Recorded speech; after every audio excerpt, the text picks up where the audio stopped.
welcome back, everybody. Are you still fixing your hairs? Sorry, I have too many of them. Yeah, sure, too many. All right, in this module, we will talk about pass the hash. What is it? How does it work? And what are the mitigation options against it? My name is Milad. With me, I got a guy called Erdal with lots of hairs. George Bill. Yeah. All right, Erdal, I know I just lost a bet during the break, and I know you need to tell somebody something very special. So please go ahead. I would like to say hi to my mom and to kids and Jemre, Azra. Come on. All right, so those were your kids, wasn't it? Jemre and Azra. Okay, really adorable, by the way. I think I really like them. Okay, let's start talking about a really sensitive topic these days. I think, Erdal, and I'm sure you will agree. Lots of things happen in the media around pass the hash, and we really want to drive some awareness around it. So the objective of this module specifically is really explore the major threat coming with pass the hash and the available mitigation options for customers or users who are affected by that. If you look into pass the hash in general, right? Every time you connect to the internet, you have you have a direct instant connectivity to lots of different services out there, right? I mean, we have online services like Skype. I mean, we did a lot of advertisement to our Facebook page where we know Facebook is an online service. We know you tweet a lot, so Twitter, another example. And Bing, many others, right? Then we have other internet services, and then we have, if you look into the cyber area, the hackers, we got organized crime, right? We have people who hack due to the ideology of certain areas, right? And we have, yes, we do have them, right? It's an ideologically movement we see right now, right? We have groups of hackers getting united to show a specific organization, show a specific government what they think about certain areas. So are you leading one of those groups? I mean, I'm sure some of the fats are listening here as well. If you want you to... said hackers. I don't see any hackers around. Hold on. Hackers. Yes. All right, they're there. There's the bad thanks guys. God, I'm not one of them. But as we spoke for the whole morning, Yeah. they are more organized than, believe me, some of the government security agencies. Yes, because again, this brings us to one of the modules where we said hackers or the bad guy has unlimited resources and they have to be the master of a specific exploit, a specific attack. While we, as IT security experts, we need to know end-to-end IT security strategy and the mitigation option, and we need to master each of those mitigation options available, right? We need to know how to configure the firewall. We need to know how to set up the antivirus solution. We need to know how to protect us against the most common internet threats, right? Assuming the people that are watching us, besides my kids, they are the ones, they have to know it. There is no excuse saying, can you imagine your company is getting hacked? Microsoft is not a good example. Your company is getting hacked, your one, yes, and you go to your boss, sorry, I didn't know about that. Oops. Or you hope you'll not get hacked. Or your simple solution thing, you think your simple solution or your firewall will protect you. Yeah, and that's a good point, actually. And at last TechCat, Chris Halem, one of our senior product marketing managers in Windows, was saying before organizations assume they might be hacked, today organizations need to know they will be hacked. It's just a matter, do you have the mitigation option in place to prevent it? There is two types of end users. Let's talk about end users. They know they are hacked. End users, they never believe they're going to get hacked. Yeah. But they will learn very soon they are hacked for a long time already. Exactly. Good point. Good point. And so besides of those wonderful internet services, activities, we also have the factor of, well, you're a bad example, well, bad good example because you're in security, but how many times, I mean, we saw people in vacation places just logging in at the lobby area or at the internet cafe next door, and then they are going to Facebook. Even I saw sometimes like people going to do some banking stuff, like they travel to a place they've never been before, go to a random internet cafe. Oh, let's do some banking. I need to transfer some money, right? That's not secure at all, right? What do you think about that? Isn't that a major? Couldn't be that a major threat? What is the first thing if you're traveling? Seriously, you go to your hotel. Yeah. Let's say internationally, you don't have a phone. What is the first thing which you do in the hotel room or in the airport? Seriously. The first thing in the airport. You know, you put your luggage down, or in the hotel, you put them down. So you're sitting down. What will you do? Connect to Wi-Fi. Connect to Wi-Fi. We are not gonna cover Wi-Fi hack here, but the best fishing place is go next to a hotel, place your evil twin Wi-Fi, and start to fish. A good friend of mine, Very good point. Hussein and Marcus Murray, they're going to be next week at TechEd as well. Yeah. Please go to Channel 9. Watch their session. They done it at I remember TechEd that one. I was in the room. Actually, what happened is He was working with antennas. yes, I logged on, and then he was all of a sudden showing like a big log file showing which websites people are visiting. And just for the fun, I went to, I think it was your blog or my blog during that. So during the presentation, our blog appeared there. But yeah, I get your point. And this is something very critical to know, right? Because people could just place a fake access point and then generate those informations out and see, okay, which websites are you visiting? And depending on the setup, depending on the level of expertise of the hacker, of the malware engineer, he could even gain more information out of that, right? All right, can I get the camera to my screen, please? This is Hussein. Again, he's one of the guys who learned hacking before he even had a computer. Please go and watch his session here. The wireless hacking is somewhere here. And his partner from TrueSec, as I mentioned, Marcus, two good friends of mine, okay? So there you have lots to learn from there. And as I said, if you go to channel9microsoft.com speakers, you will see many valuable speakers there. You can Marcus, gain Paola, lots of information. all well-known, well-respected speakers as well. Yeah. I know someone as well. Who's this guy here? The Oh, Arlo look guy. at this. I don't even have a picture. Too what's good. with the All right, description? I just wanted you to see it. Thank you. You just so want some clicks, I see. the other guys actually in the field collecting this information, not to sell it. Or there are so many websites on the internet which promise you to check your password security. Oh yeah, that, Free online. Do you think really they give you recommendations saying, yes, this password is secure or not secure. But what else are they doing? they're collecting it and adding it to Social the database. engineering. Remember the tables which I showed this morning? They are just finding different ways to Get own your you. password. Exactly. So how can they own your password? How can they get the passwords? Yeah. So what is past the hash definition? First of all, what is this hash? Very good point. And let me explain what the definition is of hash. Basically, the hash is a cache credential, right? I mean, usually if you're logging into an environment, it isn't clear text, right? The password isn't in clear text. But guess what, Adel? I mean, even though it's not in clear text, the hash code is nearly as powerful as it would be in clear text by any system, right? It doesn't matter which operating system you. And just to make it quick, a very important point, pass the hash is nothing where just only Windows is affected, right? Any operating system could be in theory affected by pass the hash. So we know that it's like the password is usually not in clear text, right? We know now that the hash itself could be as powerful as in clear text, and it is stored in memory or in persistence on disk. All right, a good example, LinkedIn. A few years ago, they were hacked. Why? Because they did not salt their hashes. Salting hashes, please, we're going to talk.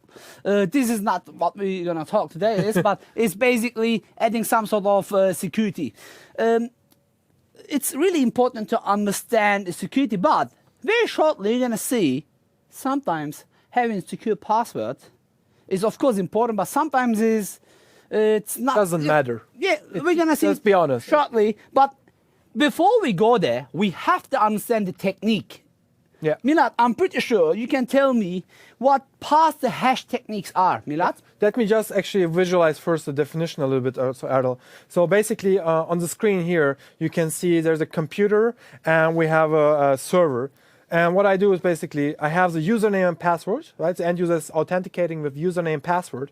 And what is happening in real is that the password is getting translated to a hash, and the username hash is going through that server, right? So there's a connection between the client and the server, and instead of the password in clear text, we are sending in a hash code over there.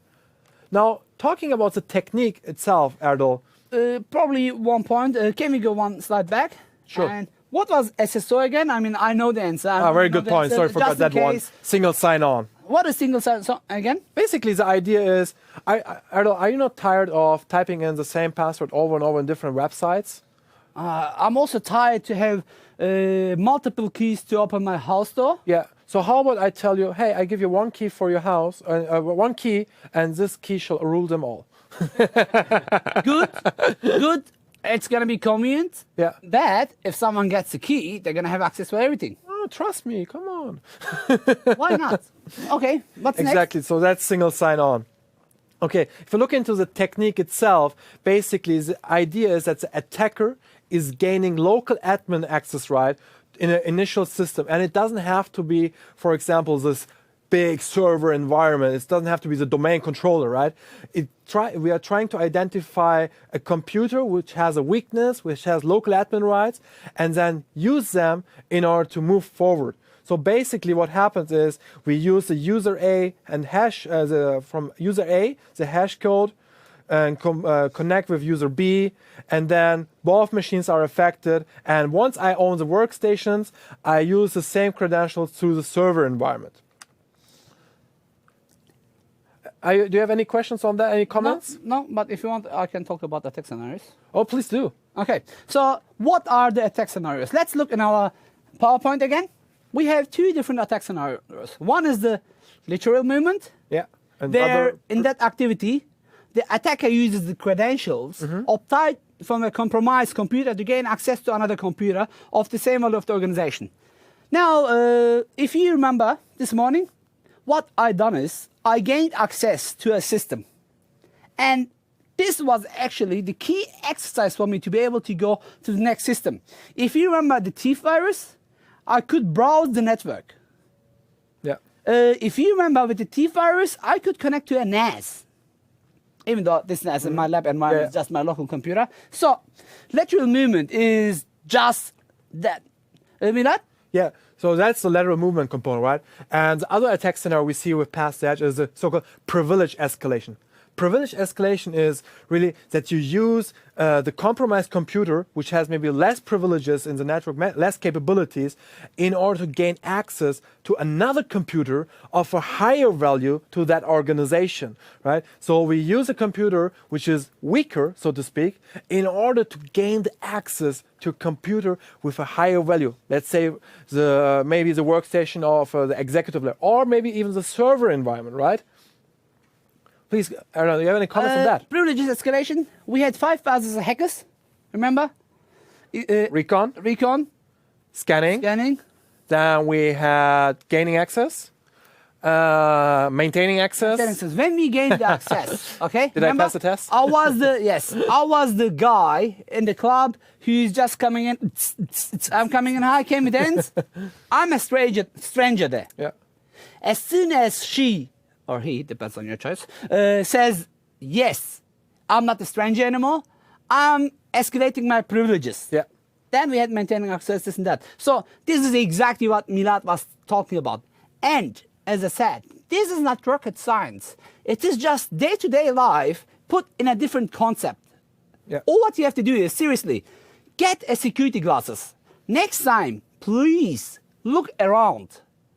Forget tweeting while you're driving. That's for sure, it's illegal. But while you're walking, look around. You will be surprised how many people walking like that. Yeah. How many people are not even talking to the person next to them. I'm one of them. Sometimes I go and check my Facebook or this. Seriously, every time we go out, it's like I'm talking not with you, but through the phone. Sometimes, like, to be honest, guys, I tweet Erdal what I want to tell him, and I get a faster response. Sometimes only. Hey, did you talk to my wife? Anyway, Hey, Arzo. the idea is, no, she always complains about this as well. Of course, my friends. I'm not kidding. Once my son said, Dad, how much money you earn per hour? I have some money. Please stay with me 1 hour. So, all this stuff is good, but sometimes while you're winning, you're losing some other stuff. It's really important to balance it. But what I'm trying to say here is it's really important to understand. Once we look around, remember that saying, the more you listen, the more you hear. Yeah. So the more you look, the more you will see. And please don't wear the horse glasses. Yeah. Because the higher you look, yes, sometimes you miss the details. Yes, the devil is hidden in that detail most of the time. Exactly. But it's important to be able to look in the overall security. And this is where you're gonna protect many stuff. But I think you have also some examples on typical the hash attack. Can you tell us a bit more about that? Of course, happy to do that. Let me just go through the slides here. And this is a typical pass the hash attack. So imagine the scenario, Erdal. We have the access level, so the user and workstation. We got data level, server and applications. And then we got the power level, which is the domain controllers, right? So the king, basically. So if you own the AD, you own basically the entire infrastructure, right? So what happens, right, from the bad guy perspective? The bad guy targets the workstations, right? He sends information, malicious information over there. The user who's running local admin is compromised. The bad guy grabs that credentials, and what happens then is he's getting the information about the credentials. Then the bad guy uses the credential for lateral traversal. So what happens here is that I get this information over, and I communicate now to the data, to the power level, and compromise the entire system. Because once I have the hash code and once I logged on, I own the network, right, Erdal? Yes, definitely. Exactly. So, you know, for me as an IT pro, every time myself I go to trainings or I go to conferences and watching, for example, you in one of those great sessions, I say like, wouldn't it be great if this guy just show me what what he's talking about? So now I will show you pass the hash in action. It's just again for you to drive some awareness around what it is, how it works, so that you really understand the risk behind it. So let me move over to my demo environment. Let me log on here. All right. So this is a basic setup here you see in my Hyper-V environment. I got a domain controller, I have a Windows 7 client and a Windows 8 client.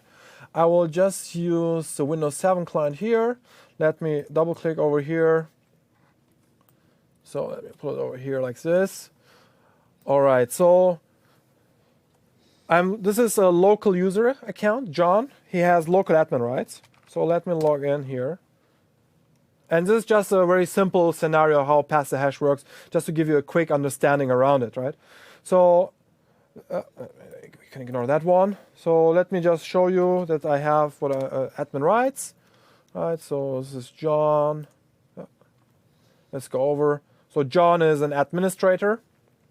Okay, so we know John is a local admin. Now what I did is I downloaded a tool called WCE. Let me let's disconnect those ones. Okay, I put it on the temp, which is called WCE, right? If you're interested, just Bing for WCE, pass the hash, and you'll find some sources for that. Okay, now WCE, if I just start like this, well, I can start it, but nothing will happen because it's command prompt. So what I will do is I start a command prompt. Command prompt. Okay, so I shut down the VM.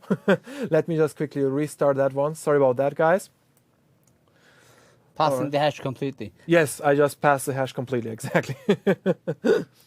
In the meantime, I can just, while you fixing it up, if you... It's already there. My screen. Right. Wow, this is... that's second generation, right? Well, the VM not, but I have a strong laptop and I allocate lots of resources to it. So back again, let's start a command prompt with run as administrator, yes. So all I have to do is now go to cd temp, wce. Let's see, okay, I got a WCE file, an executable. I will write I will not add any for the lines in there. Just hit enter. Let's see what I get. Okay, so WC, it's a beta. Okay, Windows Credential Editor. Okay, so what do I see here, guys?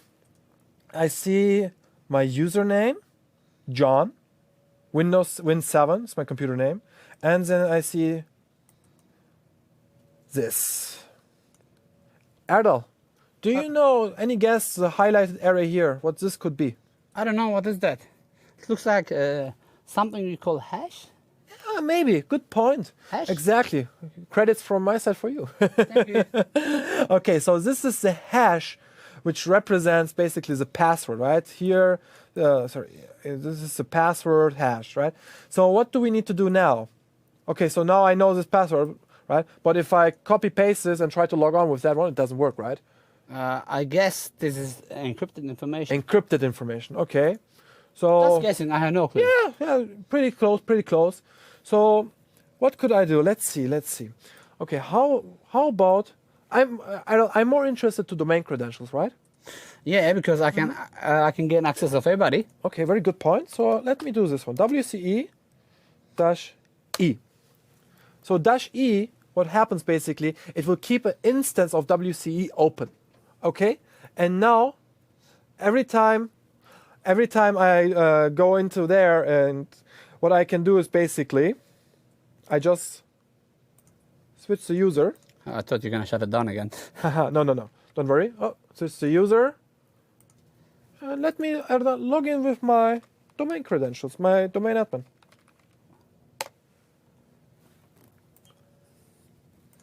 All right, so now I'm logged in with my domain credentials. And you know what? Let me switch back already. So I'm switching back, right? No, it's not that easy, right? Let's see what happens. So I'm going back to John, typing John's password.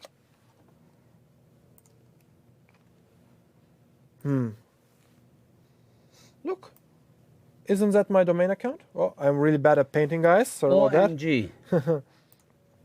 There you go. So remember, I just logged in with Milad, IT Pro Domain. And there you go. I have the hash code from my domain admin. Okay. That's cool already, right? So I know exactly, okay, that is a hash code for my domain admin password. So wouldn't it be cool now, really, if I use those credentials at all? Yeah, but how are we gonna do that? Pretty simple. Unfortunately, pretty simple. Let me do WCA dash, let me just double check, help. Let's see, what was S? So learn on the spot. Yeah, learn on the spot, exactly. So WCA S. Let me show you what S means, basically. Yeah. So change Ntlm credentials of current logon session. So exactly what I want to be domain admin for one day. Okay, so let me just copy this one. Okay.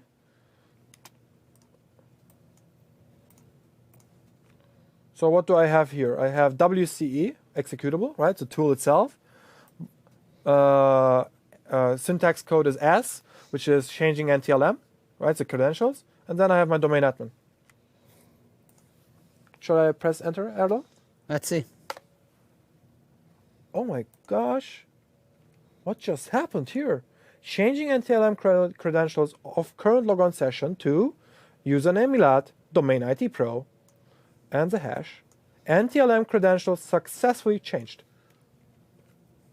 Do you want to prove that it works? Yeah. Yeah.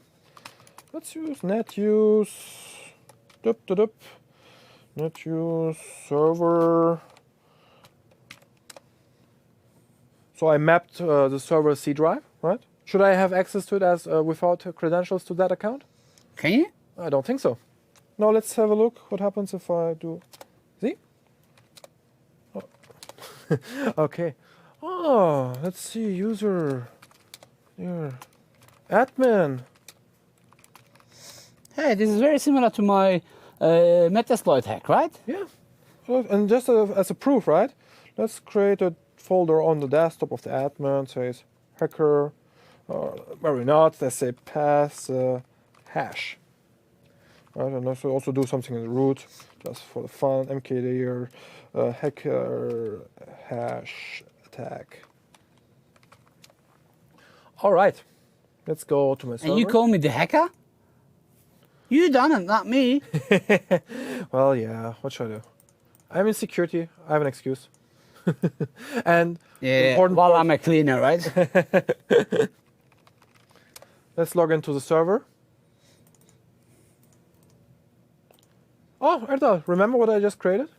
Pass the hash here and just approve. See, hacker hash attack. Beautiful. Beautiful. Can you see the password?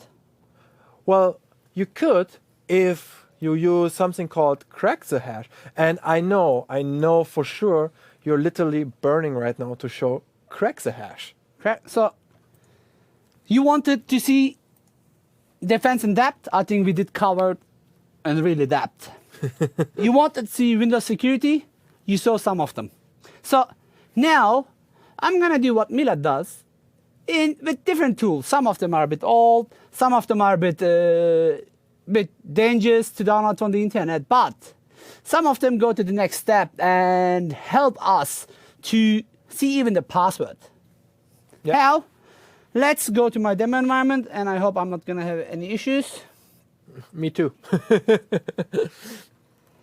Put the password. This is my server 2012. You know, server manager. I can close that.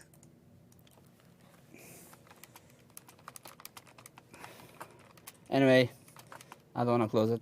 I go to my tools. I go to my system hacking. I go to my password cracking tools. And let's start with a program called, it's an old one, LCP. Let's install it quickly.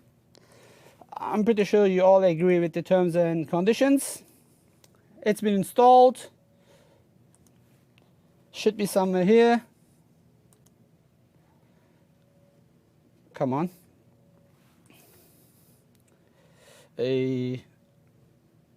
Yes, start LCP. Click on it. This is my LCP. Now, from there, I want to, you know, you can do many different stuff from here. You can just start dictionary attack, hybrid attack, brute force attack. You can do many other stuff as well. So, once you, oops, sorry. I know I closed it with mistake as well. Sorry, I'm just opening it again. Well, at least you didn't shut down the VM, right? Yeah. So you can come, and as you can see here, import from local computer, remote computer, import. So let's import from a local computer. What is this? It is a new computer. Click OK. Ah, access denied. Let's come here. Let's go for the SAM database. Select, you can just come and select the SAM file. You can come and do some other stuff from here. You can get the sniff file. You can get remote computer from the registry. Click OK. Here we go.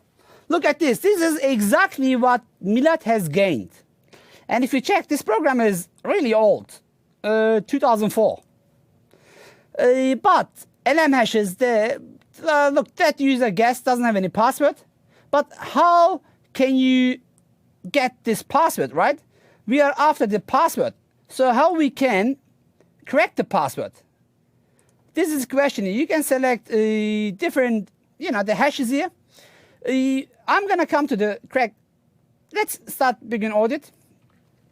And I don't know if you noticed, as soon as I came to session, begin audit, it started to crack the passwords. Yes. Can I get the screen to me for a second? Yes, I know the passwords are small, but hey, this is not a whole day. I don't have lots of time to crack long passwords. Remember, we talked about the importance of module 1. If you just joined later, please watch the recording. We talked about tables in our first chapter. Now, let's have a look what else can we do. This is still running. We did get the password. And when I say, please, please, please have long password, This is one of the most important reasons why you should have it. And it's running a dictionary attack.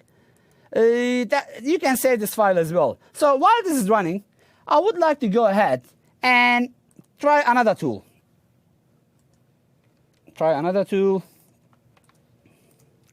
I go to my system hacking, password cracking tools.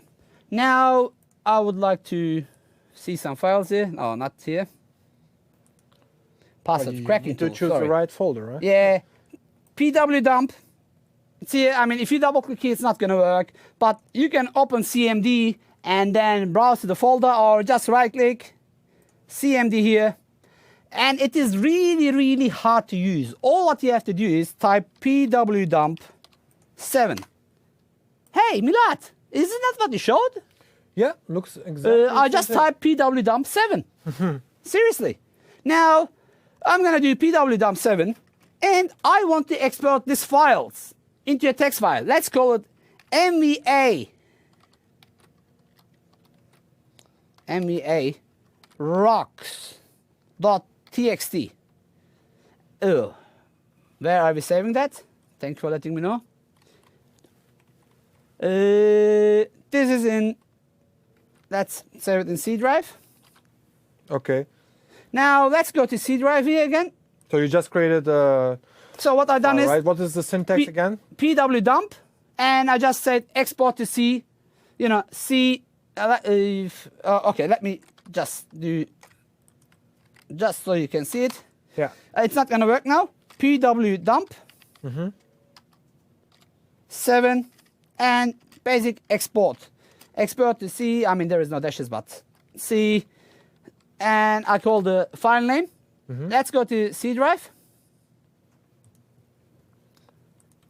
mvarocks.txt. Can you see it? Oh, I was just scared for a second. Where is it? Don't worry. And Notepad. Yeah, you need bigger glasses, maybe. I think the screen is big enough. Yeah. Yeah. So I got the hashes here. Yes. You saw the Microsoft way. Now you see the industry standards. Okay. What's the Microsoft way? Come on. No. We didn't develop the tool about that. No, and it's to be honest, not. we were not happy when we found out about pass the hash in general. All right. At least I'm trying to, Okay, sorry. Now let's talk about a few more tools. Let's get the table. What we done is we did recover one hash, right? Yeah. It's now to go to the next step. Get the table. Password cracking tools. Let's go to what are we gonna do next? By the way, Erla, while you're opening that around pass the hash in general, what we also did when this came out, we have a team, a work group in place. I think we have 25 people in there, if I'm not mistaken, across segments from Microsoft. So we have people like from consulting services in there, from global business support, we from trustworthy computing, and even some of our technical fellows like Mark Rusinovich. We got people like Aaron Magosis and Tim Raines from TWC. So really smart people were put in place as a work team in order to understand pass the hash and giving enterprises mitigation options till we find a better way, basically, till we find a way, to resolve pass the hash in general. And most of my students, attendees, usually ask, why Microsoft? Seriously, they ask me this question, why Microsoft? And I usually tell what Milad said to them. So I know a quality of people like Mark Rusinovich. Forget about he being a Microsoft technical fellow. If you wonder what it is, he's one of 25 people at Microsoft. Yeah. He just report to Bill, I think. When I asked him, what is your job? He said, I do what I want. I don't think so. Of course he reports to Bill probably, but he does what he wants. And before he joined Microsoft, did you know that in 2005, he found a rootkit in a big corporation, which we buy the hardware, the laptops, the Walkmans. I got it away, sorry. Okay, and then Microsoft purchased his company. If you ask me, this is the best investment. Yes, I love this. It's all good, but for me, SysInternal is my, it's my most favorite tools. Not only you, to be honest, I don't know any IT professional who can do his job without SysInternal to Process Explorer, Process Manager. Just name some. Zoom it. I mean, come on. All right. Who in a TechEd or any other conference doesn't have Zoom it on his machine? Do you know why he developed this software? We talk about it later. Let's go to Rainbow Crack. Yeah. Now, it's very hard. You're going to double click in the GUI. You can just go Rainbow Table. Or you can come can you please load LM hashes from PWDump file? Remember, I had PWDump files in my C drive. And do you notice? The files are here. Yeah. The password not been hashed, but you can just load and get results. Okay. Then you can just go create your own table. So load, let's just one file, or you can just go do some other things with the software as well. So what I'm trying to tell you is there are many different ways for you to mitigate. All what you have to do is then copy this, go to the previous software, paste it, and get the result. Or we can still get one single hash. Okay. Can we? Yes. We can still get that hash. And you can just come and add the hash. What is the Password. password? Seriously, I mean, you don't have to type it. Yeah. I'm just trying to make it More a bit interactive. more interactive. Okay, what's the password? All right, you can come and basically it's gonna. While you're doing that, Errol, Yeah. I have also a question from the chat, actually, from Javier. He said, any idea to change local admin password in enterprise environments? So like when you go to customers and talk about local admin passwords, least privileges, how do we, what is the recommended way to change the local admin password? To be honest, you should have a change management system. This is not something you can do. Like, remember in chapter 2-3, I did talk about ISO. If you want to get ISO certified, then changing password, unless there is a violations, is, especially admin password, is a team job, a team of selected administrators. If you ask, is the question asking how to hack the password? No, how to manage it or how to change the local admin password. So imagine you have this enterprise environment with 5,000 computers. How do you change the local admin password?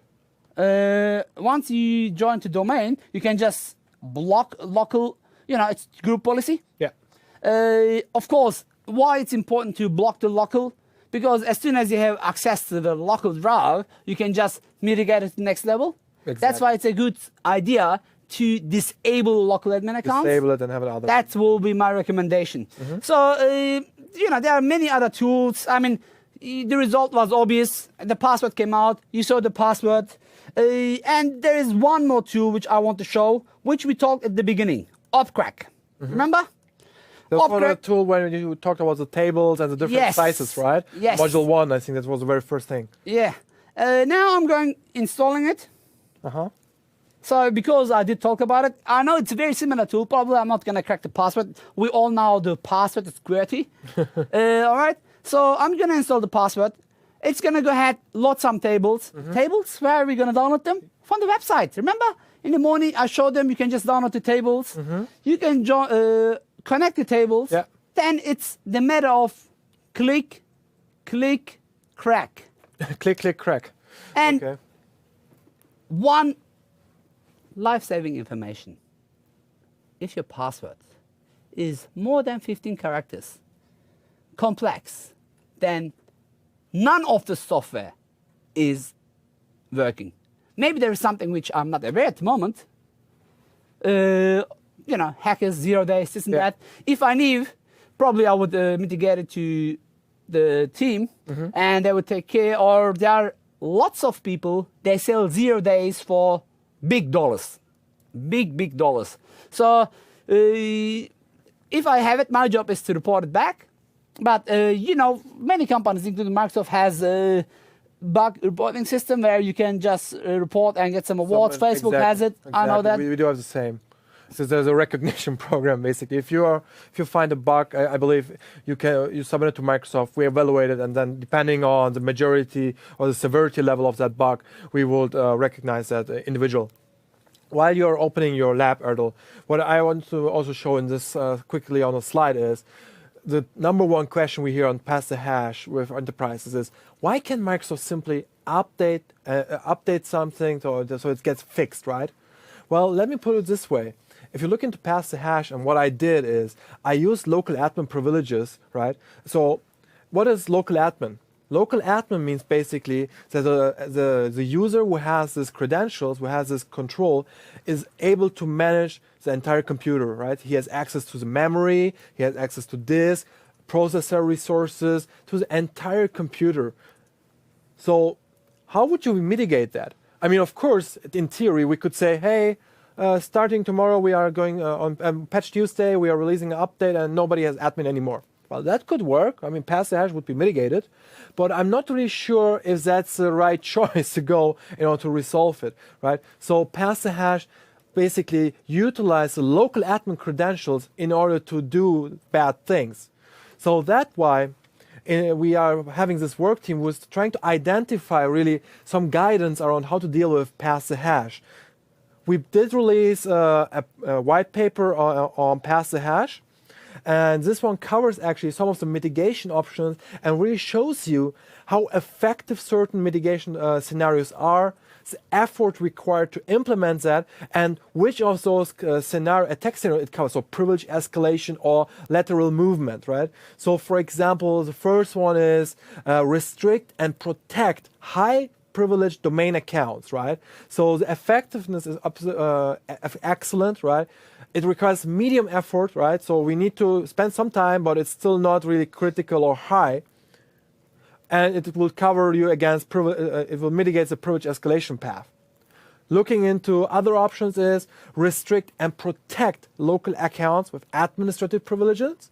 This is something doesn't require a lot of efforts and is again a great way to go and is excellent in terms of effectiveness for lateral movement, same as the restrict inbound traffic using the Windows firewall. It requires some efforts, but it's still excellent as mitigation options against lateral movement. I know, Errol, I mean, we see a lot of blogs going on and some myths and some urban legends, right? Urban, I hope I pronounced it right, sorry about that, around guidance, what you should do against pass the hash. Like, some of them are like, hey, just disable Ntlm protocol, jump servers, and so on, right? I mean, the effectiveness is really minimal, while you need to make sure like the efforts required to disable, for example, Ntlm protocol is very, very high, and it will not save you really against privilege escalation or lateral movement. So my personal recommendation is just go Microsoft.com, type in pass the hash, you will find the white paper or mitigation option for pass the hash, download it, review it, and work with your IT team in order to understand, okay, what are the mitigation options available for us, and which ones should we take in order to harden our environment against pass the hash. Errol, how about your demo? Is it ready? Yeah, I mean, it was ready. It was ready. Oh, excuse me, sir. Yeah, I want to show quickly one more thing. Next week, TechEd. I forgot to mention Raymond. Raymond is also a great guy. He's one of the moderators at the moment, answering questions. Thank you for his help. Okay, without him, things would be a bit harder. So thank you very much. He's also very good. Like, what a small world. Me, Australia. He, Dubai. Raymond from Netherlands. We are working as a team. Yeah. Now back to the slide. I'm going to show you one little slide, which Milad is going to be surprised about it. Yes, I'm again surprised, Errol. Did you know you managed to that Milad is awesome? The most secure environments follow the least privileges principle. And this is from a case study, which is from that company here. Vulnerabilities that could be mitigated by removing admin rights is 92%, as I said this morning, in all Microsoft. Windows could be protected if nobody was using admin rights by 96%. Internet Explorer, 100%. And in Office, 91%. So when Milad was showing you, all this stuff, it's easy to see it in slide. Yeah, oh, come on, that's boring. But see the fact. And this is out from the field. So I'm talking to people in Sweden. I just gave some names in there. So we collect our experiences and share it with you. We don't sell it. We don't mitigate it. And let's complete the demo. Upcrack, so because I talked about it too many times, so I don't want any feedback saying Errol didn't show it. Here's upcrack. It's so hard to use. You have to go first load a hash. Remember I have a PW dump hash? Yeah.